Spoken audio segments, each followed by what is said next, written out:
Good afternoon to all of you. First of all, I would like to thank the organizers and the sponsors of the Amar Ujala Bonus Summit 2025 for inviting me. We politicians are used to speaking at conclaves and functions organized by news channels where there is a political slugfest. We are not very accustomed to speaking at events like these where serious finance professionals are in the audience. So it's a refreshing change for me as well. I was asked by the organizers to speak on a fascinating subject which was about the unfinished digital revolution of India or the future of India's digital revolution. It's a subject that's been close to my heart. Close to my heart not merely because I'm a chartered accountant, but also because I'm a lawmaker, and a lawmaker who's the youngest in the House of Elders. And with that focus in mind, with that thought, I definitely feel that while India has come a long, long way in its digital evolution and digital revolution, a lot needs to be done. I have penned down my thoughts in a short speech, which I would like to read it out to you guys, and then after that we'll open the floor for any questions that are there or anything you'd like to ask me. So permit me to read out from the thoughts that I have put down over the last few days on India's unfinished digital revolution. Let me start with a simple truth that should make every Indian quietly proud. We are not just participants in the digital financial revolution, but we are the ones who built it. Just last month, India carried out 231 crore Aadhaar authentications. That means roughly 9 crore identity verifications every single working day. Think about it.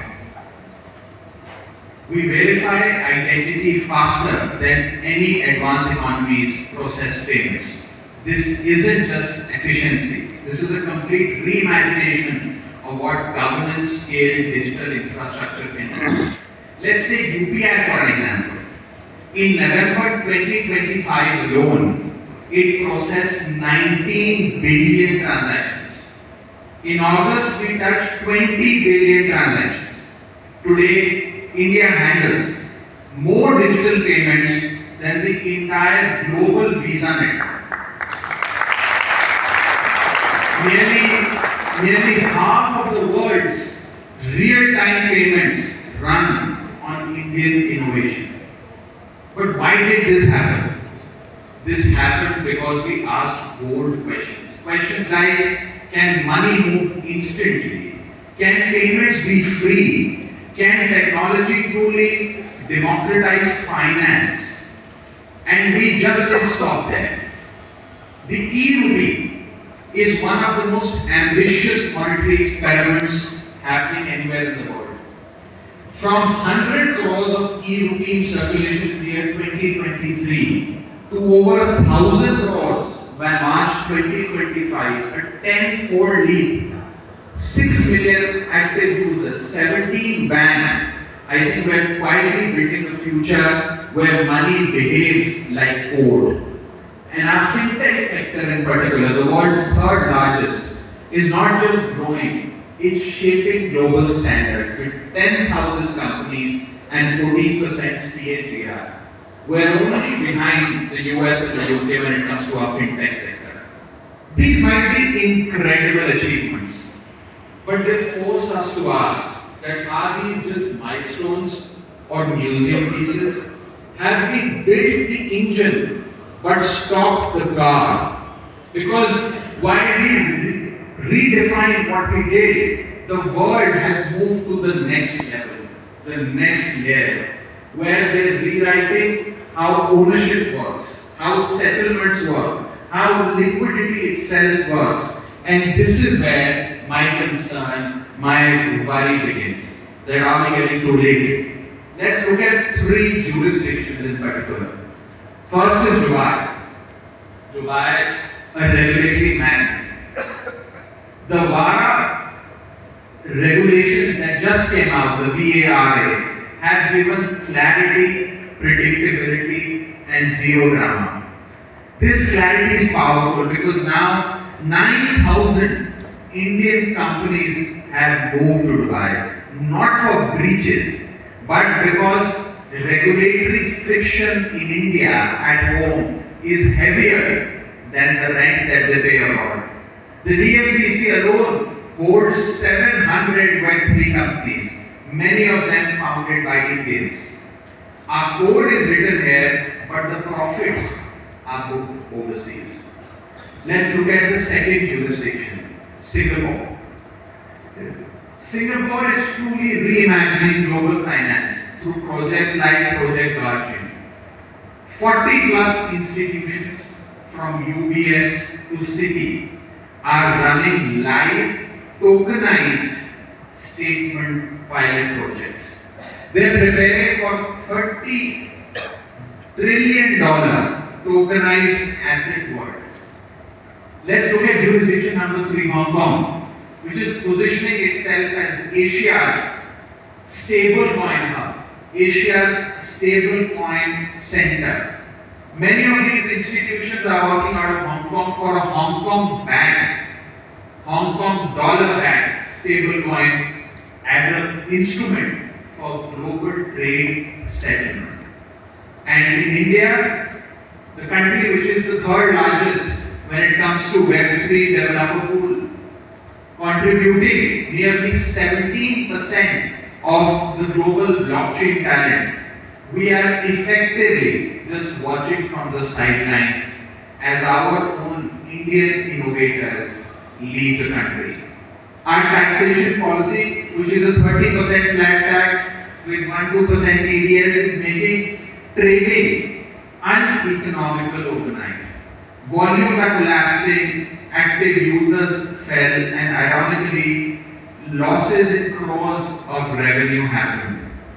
We did just ban, we simply made participation painful, a shadow ban disguised as regulation. But the world is not debating cryptocurrencies anymore. The world is obsessed with this new term called tokenization, which is financialization of everything, from bonds to credits to real estate, commodities, even invoices. All are being moved to blockchain rates. For India, I feel this would be transformational. Just imagine a textile exporter in Tirupur whose invoices can be tokenized and financed globally in minutes. A saver in Indore buying fractional ownership in a premium Mumbai office space without brokers and without details. A farmer in Punjab, the state that I represent in the parliament, a farmer in Punjab tokenizing the next season's produce to access low cost forward credit. This isn't a fantasy, it's inevitable. And the more we delay, the fewer gains we will capture. If tokenization happens outside of India, and today it is happening outside of India, we risk digital dependency of a completely different kind. Indian assets will be traded on foreign networks. Indian credits will be settled on foreign ledgers. Indian ownership will be recorded in foreign databases. The capital flow will be outward, the leverage will flow outwards, the sovereignty flow will be outwards. This is nothing but infrastructure colonialism. And the consequences are long term. Because founders that leave at the age of 28 don't return at the age of 35. Their networks, their intellectual property, IPs, taxes, everything moves abroad. And we lose a generation of innovators permanently. We also risk monetary disadvantage. If global trade shifts to a stable coin based settlement and India keeps hesitating, our exporters will be structurally handicapped. Hong Kong, Singapore, UAE, and other such jurisdictions and regional currencies are preparing for a tokenized trade. The rupee must not arrive late to the future. So I propose today a three-part solution, a three-part mission.